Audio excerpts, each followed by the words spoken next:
यदि आप भी कक्षा 10वीं के छात्र और आप भी सामाजिक विज्ञान पढ़ते हैं और 2025 में बोर्ड परीक्षा देने वाला है तो ये वीडियो आपके लिए सबसे ज्यादा इंपॉर्टेंट होने वाला। इंपॉर्टेंट इसलिए होने वाला क्योंकि मैं क्या करूंगा, पूरे किताब का 50 सबसे महत्वपूर्ण बहुविकल्पी प्रश्न आपको कराने वाला हूं। अगर आप चाहते हैं बोर्ड परीक्षा 2025 में आपको 20 से एक भी बहुविकल्पी प्रश्न आपको न छूटे, पूरा का पूरा बहुविकल्पी प्रश्न का सोल्यूशन करना चाहते हैं, बिल्कुल भी आपको स्किप नहीं करना। इस वीडियो को शुरू से लेकर लास्ट तक देखना और जो इस वीडियो में आपको बताया जाएगा उस प्रश्न को क्या करना, आपको तैयार करना है ताकि परीक्षा 2025 में आपको बढ़िया से बढ़िया नंबर मिले। तो इस वीडियो को ध्यान से देखेगा। तो इस वीडियो को स्टार्ट करते हैं और आपको प्रश्नों का सोल्यूशन करा देते हैं।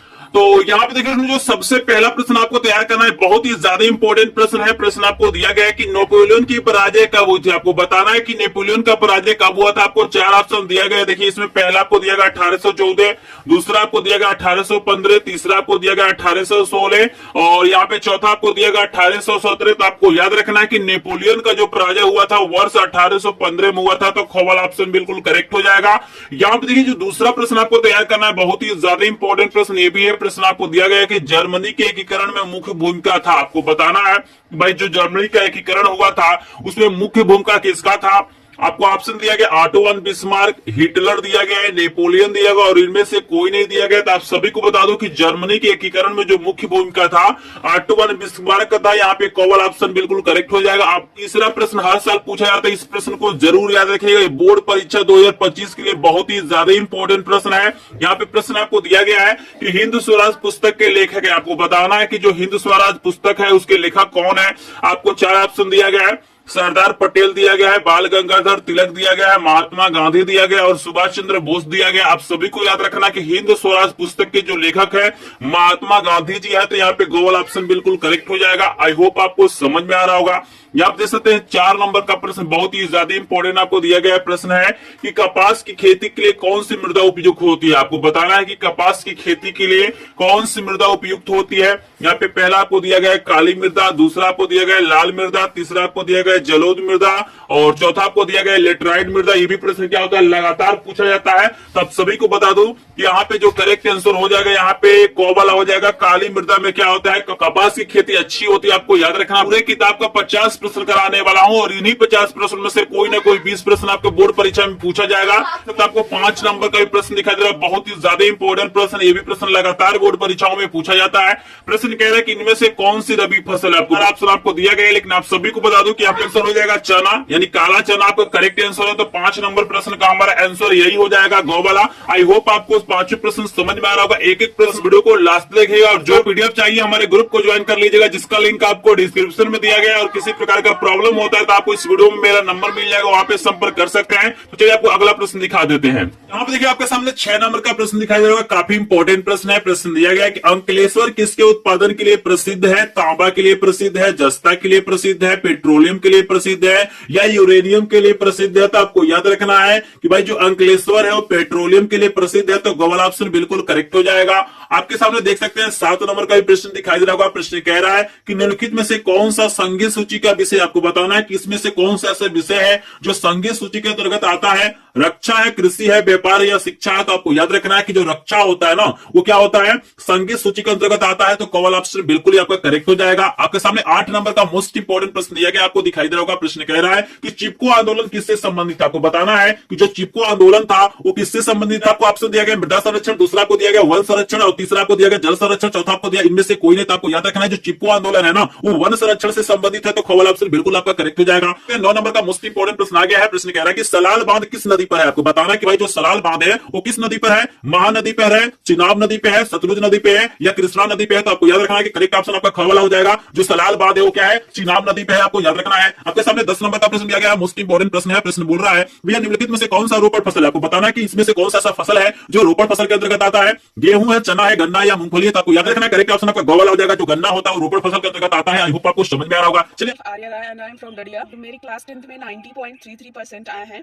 एंड मैं इसका श्रेय अपने मम्मी पापा, स्कूल के सभी teachers and EMS with Anurag sir को देना चाहूंगी, क्योंकि उन्होंने हमारी स्टडी को लेकर हमारी बहुत ही ज्यादा सपोर्ट की है, बहुत ही ज्यादा हेल्प किया है। चलिए आपको नेक्स्ट प्रश्न दिखाते हैं। देख सकते हैं मोस्ट इंपोर्टेंट प्रश्न आपको 11 नंबर का दिखाई दे रहा है। प्रश्न कह रहा है कि भैया भारत में जीविका का प्रमुख स्रोत क्या है। आपको बताना है कि भारत में जीविका का प्रमुख स्रोत क्या है। उद्योग है, कृषि है। स्क्रीन पे आपको 2 और ऑप्शन दिखाई दे रहा होगा, लेकिन आपको मैं बता दूं कि करेक्ट ऑप्शन आपका खबर हो जाएगा। कृषि क्या है, भारत में जीविका का प्रमुख स्रोत है। आपको समझ में आ रहा होगा। केवल इस वीडियो में आपको मैं 50 प्रश्न कराने वाला हूं। परिजात प्रश्नों को देख लेते हैं तो इससे बाहर बोर्ड परीक्षा में कोई भी नहीं आएगा। लेकिन अगर इस वीडियो को आप लोग स्किप कर देते हैं, इन प्रश्नों को तैयार नहीं करते तो बोर्ड परीक्षा में आपको सामाजिक विज्ञान में नंबर कम मिल सकता है। लेकिन इस वीडियो को पूरा का पूरा वॉच कर लेते हैं तो आपको 70 में 70 नंबर पाने से कोई नहीं रोक सकता है। तो चलिए आपको नेक्स्ट प्रश्न बताते हैं। देखिए आपके सामने 12 नंबर का प्रश्न दिखाई देगा। 12 नंबर का प्रश्न काफी इंपॉर्टेंट है। प्रश्न कह रहा है भैया श्रीलंका में निम्नलिखित में से कौन सा बहुसंख्यक वर्ग है? तमिल दिया गया, ईसाई दिया गया, सिंहली दिया गया और मुस्लिम दिया गया। तो आपको याद रखना है कि श्रीलंका में क्या है, सिंहली जो हमारा क्या है बहुसंख्यक वर्ग है उसकी संख्या अधिक है। तो यहाँ पे गौर ऑप्शन बिल्कुल करेक्ट हो जाएगा। आपके सामने 13 नंबर का प्रश्न दिया गया, मोस्ट इंपॉर्टेंट प्रश्न है। प्रश्न कह रहा है कि भारत में उपभोक्ता संरक्षण अधिनियम कब पारित किया गया? आपको 4 ऑप्शन दिया गया है। पहला ऑप्शन है 1982 में, दूसरा को दिया गया 1984 में, तीसरा को दिया गया 1985 में और चौथा को दिया गया 1986 में। तो आपको याद रखना है करेक्ट ऑप्शन आपका घ वाला हो जाएगा। 1986 में क्या किया गया था? उपभोक्ता संरक्षण अधिनियम पारित किया गया था। आपको याद रखना है। चलिए आपके सामने 14 नंबर का मोस्ट इंपॉर्टेंट प्रश्न दिखाई दे रहा है। हर साल इस प्रश्न को पूछा जाता है। इस प्रश्न को बिल्कुल आपको याद रखना है कि महामंदी का प्रारंभ किस वर्ष हुआ था? आपको बताना है महामंदी का प्रारंभ कब हुआ था? 1929 में हुआ था, 1926 में हुआ था, 1924 में हुआ था या 1934 में हुआ था। तो आपको याद रखना है करेक्ट ऑप्शन आपका क वाला हो जाएगा। 1929 में क्या हुआ था? महामंदी का शुरुआत हुआ था। आई होप आपको समझ में आ रहा होगा। यहाँ पे 15 नंबर का प्रश्न आपको दिखाई देगा। मोस्ट इंपॉर्टेंट प्रश्न है। प्रश्न कह रहा है कि रेगिस्तान का जहाज किस पशु को कहा जाता है? आपको 4 ऑप्शन दिया गया है। घोड़ा को कहा जाता है, हाथी को कहा जाता है, भैंसा को कहा जाता है या ऊंट को कहा जाता है। तो आप सभी को पता है भाई रेगिस्तान का जहाज किसे कहते हैं? ऊंट को कहते हैं। तो वाला ऑप्शन बिल्कुल करेक्ट हो जाएगा। आपके सामने देख सकते हैं 16 नंबर का मोस्ट इंपॉर्टेंट प्रश्न क्या है। यहाँ पे प्रश्न कह रहा है कि मानव अधिकार दिवस कब मनाया जाता है? 10 दिसंबर को मनाया जाता है, 5 सितंबर को मनाया जाता है, 14 नंबर को मनाया जाता है या 15 अगस्त को मनाया जाता है। आपको याद रखना है कि मानव अधिकार जो दिवस है ना 10 दिसंबर को मनाया जाता है। तो यहाँ पे कॉल ऑप्शन बिल्कुल करेक्ट हो जाएगा। आई होप आपको समझ में आ रहा होगा। आपके सामने देख सकते हैं 17 नंबर का मोस्ट इंपॉर्टेंट प्रश्न आ गया है। प्रश्न कह रहा है कि भैया भारत में सर्वाधिक बोली जाने वाली भाषा क्या है? यहाँ पे आपको प्रश्न दिखाई देगा। चलिए इसका 4 ऑप्शन आपको दिखा देते हैं और सही उत्तर आपको बता देते हैं। लेकिन अभी तक आपने वीडियो को लाइक नहीं किया होगा तो वीडियो को लाइक कर देगा, चैनल पे चैनल को सब्सक्राइब करेंगे और सभी विषयों के इंपॉर्टेंट प्रश्नों का पीडीएफ नोट पाने के लिए या आप जो वीडियो देख रहे हैं इसका पीडीएफ नोट पाने के लिए जल्दी से जाइए हमारे ग्रुप को ज्वाइन करें जिसका लिंक आपको डिस्क्रिप्शन में दिया गया है। तो चलिए आपको ऑप्शन दिखा देते हैं। तो देख सकते हैं आपको 4 ऑप्शन दिया गया, आपको हिंदी दिया गया, उर्दू दिया गया, संस्कृत दिया गया और अंग्रेजी दिया गया। प्रश्न आपसे पूछा गया था कि भारत में बोली जाने वाली सर्वाधिक भाषा आपको याद रखना है कि हिंदी क्या हो जाएगा? करेक्ट ऑप्शन हो जाएगा। सबसे ज्यादा हिंदी बोला जाता है तो कौन ऑप्शन बिल्कुल करेक्ट हो जाएगा। अक्सर 18 नंबर का प्रश्न दिखाया काफी इंपॉर्टेंट प्रश्न है। प्रश्न कह रहा है एक वर्ष का अधिक प्राकृतिक तरीके से उत्पादन सम्मिलित है प्राथमिक क्षेत्र में, द्वितीय क्षेत्र में, तृतीय क्षेत्र में, सूचना प्रौद्योगिकी में। आपको याद रखना है कि प्रश्न आपको 18 दिखाया जाएगा। इसका करेक्ट ऑप्शन आपका हो जाएगा। प्राथमिक क्षेत्र का करेक्ट ऑप्शन है। आपको समझ में आ रहा होगा। आपके सामने 19 नंबर का प्रश्न दिखाया मोस्ट इंपॉर्टेंट प्रश्न है। प्रश्न कह रहा है कि बॉक्साइट किस धातु का है? आपको बताना है कि बॉक्साइट है किस धातु का है? सीसा का है, तांबा का है, जस्ता का है या एल्यूमीनियम का है? तो याद रखना है कि करेक्ट ऑप्शन आपका हो जाएगा। जो बॉक्साइट है वो एल्यूमीनियम का है। आपको समझ में आ रहा होगा। आपके 20 नंबर का मोस्ट इंपॉर्टेंट प्रश्न दिखाया इसमें आपको बताना है कि वर्तमान में किसका सबसे ज्यादा जनसंख्या वाला देश कौन सा है? प्रेजेंट टाइम में किस देश की जनसंख्या सबसे अधिक है? चीन की है, भारत की है, रूस की है या अमेरिका की? आप सभी को पता है किसकी चीन नंबर 1 पे है। भारत का नंबर भी आ गया, भारत देश का है प्रेजेंट सबसे अधिक है। आपको बिल्कुल करेक्ट हो जाएगा। इसमें 21 नंबर का प्रश्न मोस्ट इंपॉर्टेंट प्रश्न है। प्रश्न कह रहा है कि प्रथम विश्व युद्ध कब हुआ था? आपको बताना है कि प्रथम विश्व युद्ध कब हुआ था? वर्ष 1919 में हुआ था, वर्ष 1939 में हुआ था, वर्ष 1914 में हुआ था या वर्ष 1942 में हुआ था? तो ये 21 नंबर का प्रश्न काफी इंपॉर्टेंट है। यहाँ पे मैं बताता हूँ करेक्ट ऑप्शन आपका 1914 हो जाएगा। प्रथम हुआ था 1914 में प्रारंभ हुआ था। तो ऑप्शन बिल्कुल करेक्ट हो जाएगा। आपके सामने देख सकते हैं यहाँ पे 22 नंबर का प्रश्न दिखाई देगा। 22 नंबर का प्रश्न काफी इंपॉर्टेंट है। प्रश्न कह रहा है कि असहयोग आंदोलन का मुख्य कारण क्या था?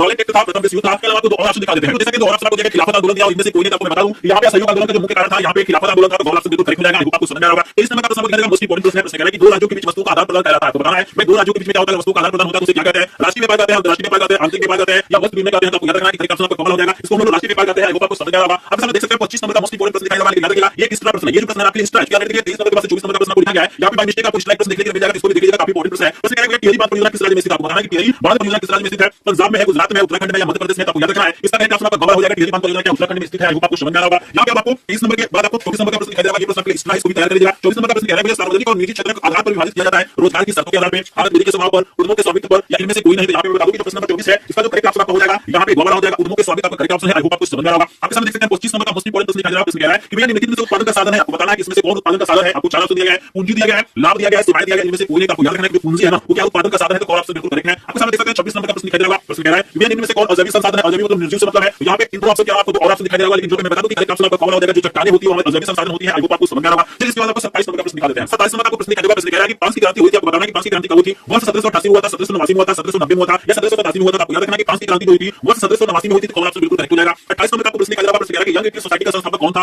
आपको बताना है कि यंग इंडियन सोसाइटी का संस्थापक कौन था? ऑटोमन बिस्मार्क था, हिटलर था, नेपोलियन था या मेजनी था? आपको मैं बता दूं कि यंग इटली जो सोसाइटी था उसका जो संस्थापक था यहाँ पे खबर हो जाएगा। यहाँ पे मेजनी का क्या करेक्ट ऑप्शन है। आई होप आपको समझ में आ रहा होगा। यहाँ पे 29 नंबर का प्रश्न देख सकते हैं। काफी इंपॉर्टेंट प्रश्न लगातार इस प्रश्न को पूछा जाता है कि भारत छोड़ो आंदोलन किसने प्रारंभ किया था? आपको बताना है कि भारत छोड़ो आंदोलन चलाया गया था उसको किसने प्रारंभ किया था? सरदार वल्लभ भाई पटेल ने प्रारंभ किया था, बाल गंगाधर तिलक ने प्रारंभ किया था, महात्मा गांधी ने प्रारंभ किया था या सुभाष चंद्र बोस ने प्रारंभ किया था? आपको मैं बता दूं कि करेक्ट ऑप्शन आपका गौरव हो जाएगा। भारत छोड़ो आंदोलन महात्मा गांधी ने प्रारंभ किया था। आई होप आपको समझ में आ रहा होगा। हम देख सकते हैं 30 नंबर का मोस्ट इंपॉर्टेंट प्रश्न दिखाई दे रहा होगा। प्रश्न कह रहा है पंजाब में भूमि निम्नीकरण का मुख्य कारण क्या है? आपको बताना है जो में भूमि निम्नीकरण हो रहा है उसका मुख्य कारण क्या है? गहन खेती है, वनमूलन है, अधिक सिंचाई है, जाति पर शहर है? आपको याद रखना है कि करेक्ट ऑप्शन आपका गौरव हो जाएगा। अधिक सिंचाई हमारा क्या करेक्ट ऑप्शन है। तो आपको क्या करना है? जल्द से जल्द तैयार करना है, कोशिश करना है कि इसी वीडियो में प्रश्न आपको तैयार हो जाए। बिल्कुल टाइम नहीं लगेगा। इन प्रश्नों को तैयार कर लेते हैं तो इससे बाहर कोई भी प्रश्न आपके सामने नहीं आने वाला है। इसका पीडीएफ नोट भी आपको मिल जाएगा। ऑलरेडी मैंने विज्ञान का होगा, आपका हिंदी होगा, अंग्रेजी होगा, सभी विषयों के मैंने इंपॉर्टेंट प्रश्नों का पीडीएफ आपको बता दिया। तो जिस भी सब्जेक्ट में आपको प्रॉब्लम हो रहा है आप चैनल पे जाकर लिस्ट खोल के वहां पे अपने अनुसार क्या कर सकते हैं वीडियो को देख सकते हैं। यहाँ पे 31 नंबर का प्रश्न देखिएगा कितना इंपॉर्टेंट आपको दिया गया। प्रश्न कह रहा है कि भारत का सबसे बड़ा उद्योग कौन सा है? आपको 4 ऑप्शन दिया गया है। यहाँ पे पहला को दिया गया सूती वस्त्र उद्योग, दूसरा को दिया गया लोहा इस्पात उद्योग, तीसरा को दिया गया सीमेंट उद्योग और चौथा को दिया गया चीनी उद्योग। यहाँ पे मैं बता दूं कि करेक्ट ऑप्शन आपका हो जाएगा सूती वस्त्र उद्योग क्या है, भारत का सबसे बड़ा उद्योग है, आपको याद रखना है। यहाँ पे 32 नंबर का प्रश्न आपको दिया गया, मोस्ट इंपोर्टेंट प्रश्न है। प्रश्न कह रहा है कि विश्व में सर्वप्रथम मुद्रा की शुरुआत कहां हुई थी, आपको बताना है कि विश्व में सर्वप्रथम मुद्रा की शुरुआत कहां पे हुई थी। तो चलिए आपको 4 ऑप्शन दिखा देते हैं, लेकिन जो लोग वीडियो को अभी तक लाइक नहीं किया होगा, वीडियो को लाइक कर देंगे, चैनल के चैनल को सब्सक्राइब करके, क्योंकि मात्र चैनल जो बिल्कुल फ्री में आपको क्या पता बोर्ड एग्जाम की तैयारी कराता है। और पहली बार मैं तैयारी नहीं करा रहा हूं, पहले मैंने तैयारी करा था और मेरे चैनल से पढ़ के बहुत सारे स्टूडेंट को क्या हुआ है 95% सुपर नंबर आया है। तो चलिए आपको इस ऑप्शन दिखा देते हैं। आपको 4 ऑप्शन दिया गया, पहला आपको दिया गया भारत, दूसरा आपको दिया गया जापान, तीसरा आपको दिया गया चीन और चौथा आपको दिया गया अमेरिका। यहाँ पे मैं बता दूं कि करेक्ट ऑप्शन आपका हो जाएगा वाला चीन में क्या हुआ था, सबसे पहले मुद्रा की शुरुआत हुई थी। आई होप आपको समझ में आ रहा होगा। आपके सामने 33 नंबर का प्रश्न दिया गया, प्रश्न कह रहा है कि झारखंड में स्थित कोडरमा निम्नलिखित में से किस खनिज का अग्रणी उत्पादक है। आपको 4 ऑप्शन दिया गया, बक्साइट दिया गया, अभ्रक दिया गया, लौह दिया गया और तांबा दिया गया। तो आपको याद रखना है जो कोडरमा है वो अभ्रक के लिए प्रसिद्ध है। यहाँ पे कॉल ऑप्शन बिल्कुल करेक्ट हो जाएगा। यहाँ पे आपको 34 नंबर का प्रश्न दिया गया, मोस्ट इंपोर्टेंट प्रश्न है। प्रश्न कह रहा है कि भैया निम्नलिखित में से कौन सा परिवहन साधन भारत में प्रमुख साधन है। यहाँ पे 4 ऑप्शन आपको दिया गया, पाइपलाइन दिया गया, रेल परिवहन दिया गया, सड़क परिवहन दिया गया, वायु परिवहन दिया गया। यहाँ पे करेक्ट ऑप्शन आपका गौला हो जाएगा, सड़क परिवहन क्या है। भारती हमें 90.33% आया है, जिसका श्रेय मैं अपने माता पिता and EMS with Anurag sir को देना चाहती हूँ। Thank you.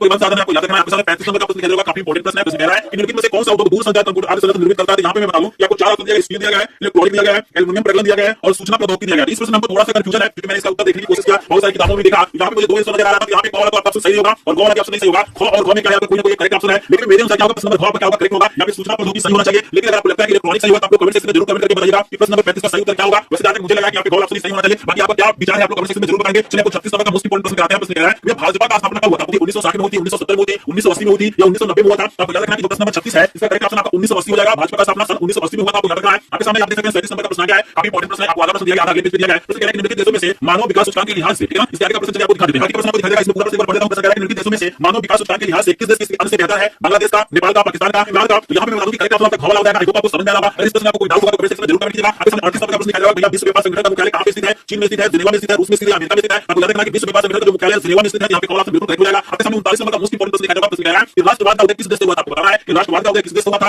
जर्मनी से हुआ था, इटली से हुआ था, फ्रांस से हुआ था या इंग्लैंड से हुआ था। आपको मैं बता दूं कि करेक्ट ऑप्शन आपका फ्रांस हो जाएगा। कॉल ऑप्शन बिल्कुल आपको करेक्ट है। आई होप आपको समझ में आ रहा होगा। आपके सामने 40 नंबर का मोस्ट इंपोर्टेंट प्रश्न दिया गया है कि भाई महात्मा गांधी जो थे दक्षिण अफ्रीका से वापस कब आए थे, भारत कब लौटे थे। सर 1914 में लौटे थे, 1915 में लौटे थे, 1918 में लौटे थे या 1919 में लौटे थे। आपको याद रखना है कि प्रश्न नंबर 40 इसका करेक्ट ऑप्शन आपका 1915 हो जाएगा। कॉल ऑप्शन बिल्कुल आपका करेक्ट है। आपके सामने 41 नंबर का प्रश्न दिखाया जाएगा, मोस्ट इंपोर्टेंट प्रश्न है। प्रश्न कह रहा है कि औद्योगिक क्रांति किस देश से प्रारंभ हुआ था। आपको बताना है कि जो औद्योगिक क्रांति हुई थी किस देश से प्रारंभ हुई थी। अमेरिका से प्रारंभ हुई थी, रूस से प्रारंभ हुई थी, चीन से प्रारंभ हुई थी या इंग्लैंड से प्रारंभ हुई थी। यहाँ पे मैं बता दूं कि करेक्ट ऑप्शन आपका ख हो जाएगा। औद्योगिक क्रांति क्या हुआ था, इंग्लैंड से प्रारंभ हुआ था। आई होप आपको समझ में आ रहा होगा। यहाँ पे देखिएगा आपके सामने 42 नंबर का प्रश्न दिखाया जाएगा। प्रश्न कह रहा है कि भैया निम्नलिखित में से किस राज्य में सुविधा खेती की जाती है। पंजाब में की जाती है, हरियाणा में की जाती है। चलिए आपको और ऑप्शन दिखा देते हैं। आपको ऑप्शन दिखा देगा, यहाँ पे ऑप्शन दिया आपको उत्तर प्रदेश और उत्तराखंड। आपको याद रखना है कि उत्तराखंड में क्या होता है, सुविधा खेती किया जाता है। तो ऑप्शन बिल्कुल करेक्ट है। आपके सामने अगला प्रश्न दिखा देगा 43 नंबर का प्रश्न। प्रश्न कह रहा है कि निम्नलिखित में से कौन सी रिश्तेदार फसल है। जूट है, कॉफी है, जौ है या रबर है। आपको याद रखना है कि जो जूट होता है वो रिश्तेदार फसल के अंतर्गत आता है। तो ऑप्शन बिल्कुल करेक्ट है। यहाँ पे 44 नंबर का प्रश्न काफी इंपोर्टेंट दिया गया है। प्रश्न कह रहा है कि भारतीय जनता पार्टी का मुख्य प्रेरक सिद्धांत क्या है। बहुजन समाज है, क्रांतिकारी लोकतंत्र है, संस्कृति राष्ट्रवाद है या आधुनिकता है। आपको याद रखना है कि भारतीय जनता पार्टी का जो मुख्य प्रेरक सिद्धांत है क्रांतिकारी लोकतंत्र है। यहाँ पे कॉल ऑप्शन बिल्कुल करेक्ट हो जाएगा। आपके सामने 45 नंबर का प्रश्न है, काफी इंपोर्टेंट प्रश्न है। प्रश्न कह रहा है कि किसी देश के विकास को निर्धारित करने का आधार क्या है। स्वास्थ्य और शिक्षा स्तर है, प्रतिनिधि आय है, व्यक्तियों का साक्षरता स्तर है। इसमें से सभी आपको याद रखना है कि भाई किसी भी देश का विकास निर्धारण करना है, तीनों चीज आवश्यक है। यहाँ पे कॉल ऑप्शन करेक्ट हो जाएगा। तो ये करेक्ट ऑप्शन है। आपके सामने 45 नंबर का देख सकते हैं, मोस्ट इंपोर्टेंट प्रश्न दिखाया जाएगा। यहाँ पे देखिए 45 नंबर 2 बार है, तो कुछ एक्स्ट्रा प्रश्न देखने को मिल जाए तो काफी अच्छी बात है कि आपको काफी अच्छे प्रश्न देखने को मिल जाए। जैसे यहाँ पे 45 नंबर, फिर आपको 45 नंबर दिखाया जाएगा, इसको देख लीजिए, काफी इंपोर्टेंट प्रश्न है। प्रश्न कह रहा है कि निम्नलिखित में से संसाधन गैर परंपरागत है। आपको 4 ऑप्शन दिया गया, कोयला दिया गया, प्राकृतिक गैस दिया गया और ऊर्जा दिया गया, खनिज तेल दिया गया। यहाँ पे पवन ऊर्जा का करेक्ट ऑप्शन है। आपके सामने 46 नंबर का प्रश्न दिया गया है, देख सकते हैं, मोस्ट इंपोर्टेंट प्रश्न है। प्रश्न कह रहा है निम्नलिखित में से किस राज्य में लाल मिट्टी पाई जाती है। आपको 2 ऑप्शन दिखाया जाएगा, 2 ऑप्शन आपको दिया गया है। यहाँ पे कह रहा है गुजरात है कि उड़ीसा है। चलिए आपको 2 ऑप्शन दिखा देते हैं। अगला ऑप्शन दिया गया पंजाब और उत्तर प्रदेश दिया गया। यहाँ पे ऑप्शन करेक्ट है, उत्तर प्रदेश में क्या होता है, लाल मिट्टी पाई जाता है। आपको याद रखना है। इसके बाद आपको दे रहा है प्रश्न नंबर 47 की निम्नलिखित में से कौन सा जैव संसाधन है। आपको बताना है इसमें से कौन सा जैव संसाधन। जैव संसाधन मतलब यहाँ पे सब्जी की बात किया जा रहा है। आपको ऑप्शन दिया गया लोहा, फिर आपको दिया गया मत्स्य उद्योग और फिर दिया गया तांबा, फिर दिया गया चट्टान। यहाँ पे कॉल ऑप्शन बिल्कुल करेक्ट हो जाएगा। आपको 28 नंबर का प्रश्न दिया गया है कि उपभोक्ता सुरक्षा अधिनियम कब पारित हुआ। यहाँ पे ऑप्शन आपको दिया 1990, आपको दिया गया 1995 और यहाँ पे जो दिया गया 1896 दिया गया है और दिया गया 1999। यहाँ पे मैं बता दूंगा उत्तर क्या आपको मुझे कमेंट सेक्शन में कमेंट करना है। 48 नंबर प्रश्न का उत्तर आपको मुझे कमेंट सेक्शन में बताएंगे कि कौन सा ऑप्शन सही है। ऐसा भी हो सकता है कि यहाँ पे जो ऑप्शन आपको दिया गया वो गलत भी हो सकता है। देखिएगा यहाँ पे जो ऑप्शन है ना वो गलत भी हो सकता है। आपको दे रहा हूँ, आप लोग रिसर्च करेगा, सर्च तो आपने इसको सर्च करेगा कि उपभोक्ता सुरक्षा अधिनियम कब पारित किया गया। जो ऑप्शन दिया उसमें से करेक्ट होगा या इसके अलावा कोई और ऑप्शन होगा। मैं देखना चाहूंगा कि कौन-कौन कमेंट करते हैं। तो जिनको भी क्या करना है, सामाजिक विज्ञान में बढ़िया से बढ़िया नंबर पाना है। अगर आपको भी लगता है भाई सामाजिक विज्ञान की तैयारी आपको अच्छे से करना चाहिए, इस प्रश्न का उत्तर जरूर आप लोग कमेंट कीजिएगा। और यहाँ पे आपको 49 नंबर का प्रश्न दिखाई देगा। प्रश्न कह रहा है कि भारत में मताधिकार की आयु 21 वर्ष है, 18 वर्ष है, 20 वर्ष है, 25 वर्ष है। यहाँ पे करेक्ट ऑप्शन आपको खवाला हो जाएगा, 18 वर्ष का करेक्ट ऑप्शन है। और 50 नंबर देखिएगा आपको प्रश्न दिया गया है कि भारत में अवशिष्ट शक्तियां किसको प्राप्त है।